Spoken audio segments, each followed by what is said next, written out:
Roger Craig hears what he called a shrill whistle coming from across the street near the School Book Depository. He looked up and he saw a man in a Rambler station wagon leaning over, whistling. And then he saw Lee Harvey Oswald. He didn't know it was Lee Harvey Oswald at the time. He only found out that afterwards, and when he identified him at Will Fritz's office. Saw Lee Harvey Oswald run down from the School Book Depository. Lee Harvey Oswald got in the front seat, and they took off, and they headed towards Oak Cliff.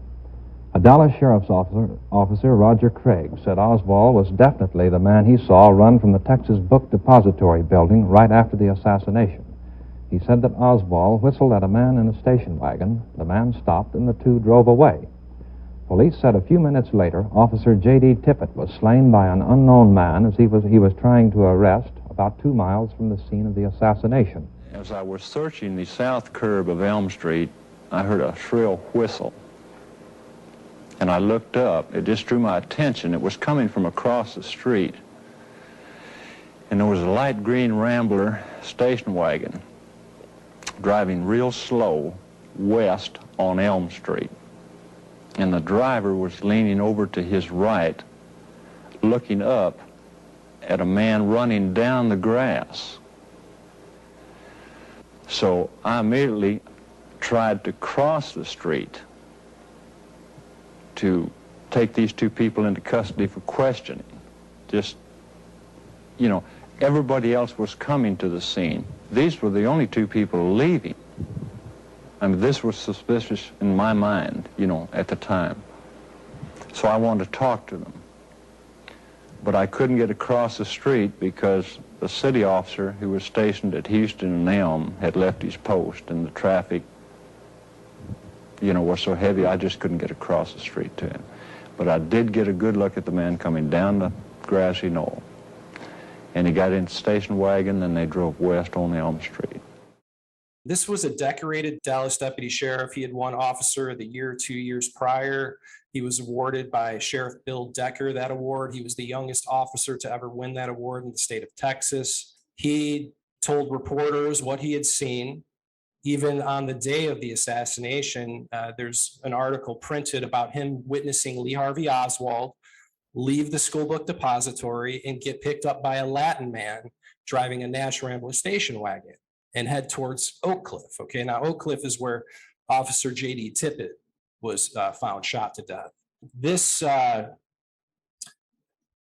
flies in the face of the official narrative.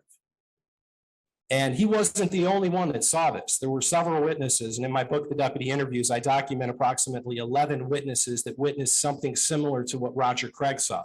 Somebody that looked just like Lee Harvey Oswald get in a station wagon with another man and flee the scene. Later on, he heard that there was a suspect that was arrested at the Dallas Theater, and they were holding him over at Captain Fritz's office. He was Captain Will Fritz was in charge of homicide for the Dallas Police Department. And so he called down there and he said, listen, I think I saw that guy leaving the School Book Depository. The ID matches who I saw. And Will Fritz said, why don't you come on down and take a look at him? So I went out and got in my unmarked car and drove to the City Hall, went directly to Captain Fritz's office. And we went into Captain Fritz's inner office, and the man was sitting in a chair behind a desk. And there was another gentleman. I assumed he was one of Fritz's people because he had the white cowboy hat on, which was the trademark at that time of the Dallas Homicide Bureau. And Fritz turned to me and said, is this the man you saw? And I said, yes. And it was. It was. So he turned to the suspect and he said, this man saw you leave. At which time the suspect became a little excited. And he said, I told you people I did. And Fritz said, now take it easy, son, talking to the suspect. He said, we're just trying to find out what happened here. He said, what about the car? I didn't say station wagon. He said, what about the car? at which time the suspect leaned forward and put both hands up on the desk and said, "That station wagon belongs to Mrs. Payne. Don't try to drag her into this." Then he leaned back and very disgustedly said, "Everybody will know who I am now." Now, this was not a brag. I know it's been blown up to be a brag in the Warren Commission, but this was not a brag. This was a man that He was you catch in a embarrassed building about at it. night, you know, after it's locked. This is like somebody was trying to steal something and you catch him at it. He was embarrassed about it. Or disgusted that he had blown his cover or been caught or something. You know, it wasn't a brag. So Roger Craig later on that afternoon went down to Will Fritz's office, and he walked in and he saw Lee Harvey Oswald sitting behind a desk, and he was being interrogated. And Will Fritz turned to Roger Craig. He said, "Is this the man you saw?" And he said, "Yeah, that's the man." And during the phone conversation, Roger Craig had told Will Fritz that he saw this guy leaving in a station wagon. According to Roger Craig, he said that Will Fritz turned to Lee Harvey Oswald and said, "This man saw you leave in a car. He saw you leave in a car with another man." Lee Harvey Oswald at that point got very upset and said, "That station wagon belongs to Mrs. Payne. Leave her out of it."